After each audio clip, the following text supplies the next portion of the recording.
So last week, or at least I think it was last week, it honestly could have been this week, but there's this podcast called Working People's Pod. I believe that's what it's called. I've never listened to it, but I guess they put up an episode where I guess like the format of the show is that they interview like just workers who are involved in labor organizing, and they put up an episode where they published clips recorded by some worker,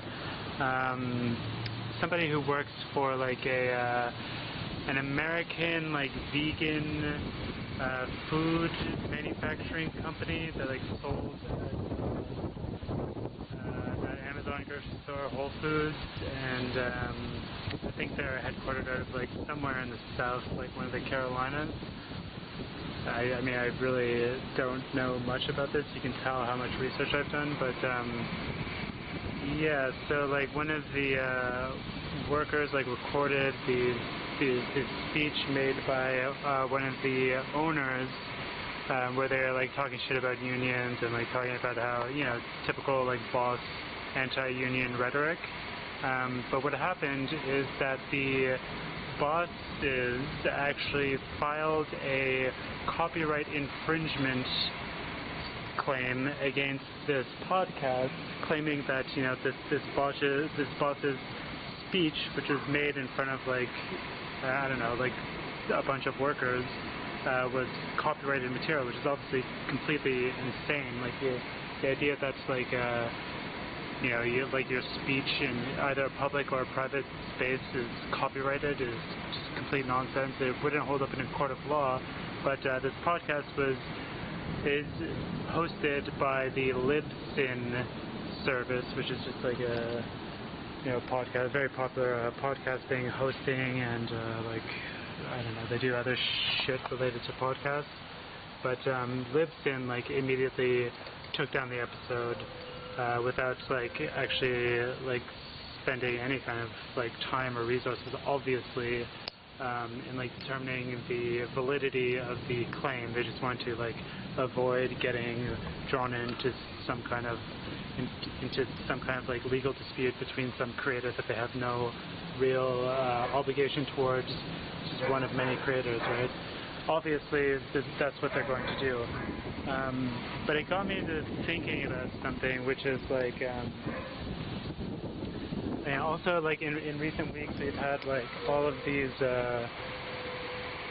like anarchist Facebook pages going down, and I feel like there's this kind of tacit assumption on the left that because like liberals won the culture war to some extent, that like they were never, the left was never in danger or is not in danger of the same kind of like censorious practices that, you know, the right is much more aware of.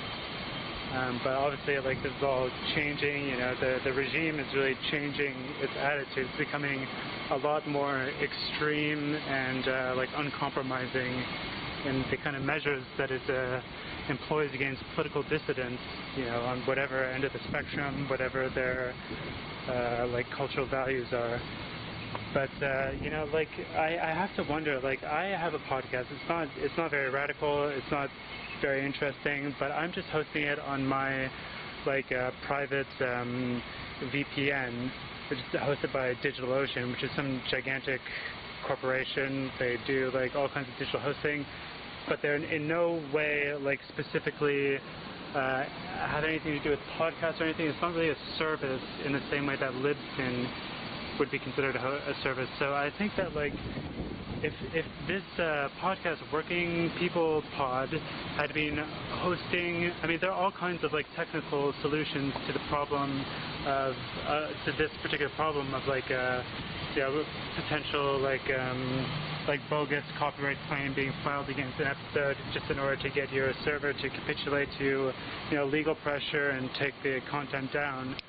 But I wonder if that would have been if like some giant company like DigitalOcean, which is just like a generic VPN like web hosting service, would have responded as quickly as Libsyn, which is like a dedicated podcast hosting service. And like, I mean, it makes a lot more sense to me that they would have resources in terms of like human resources who are, you know, spending a lot more time fielding and dealing with that sort of like complaints and whatnot. Whereas like at DigitalOcean, for example, just a, you know, generic web hosting company, like they take forever to respond to any kind of communication. They have so many different clients for so many different reasons, and a lot of them are, you can definitely get like VPNs who are not based out of the United States, in which case they they would be less likely, I think, to cave to those sorts of demands, at least immediately. But also there are like other solutions just beyond like, I mean, they would have to work in tandem with like self-hosting or hosting using VPN. But like you have like kind of like a torrent or like peer-to-peer kind of technology is being integrated into web browsers, so you can kind of like seed content in the same way that you would seed a torrent. You have like obviously mirrors exist for all types of like tracking kind of websites where like links and resources are like tend to go down. You obviously keep backups, you keep it hosted on different mirrors. So there are all kinds of technical solutions to this kind of to this threat of censorship, which is a real threat. And this is just like one reason, one example of why I think that people who are making political content, especially now as the regime is changing, should be more aware of like how they use technology and, you know, like how they're vulnerable to like the tech giants who, you know, underpin and support the entire internet.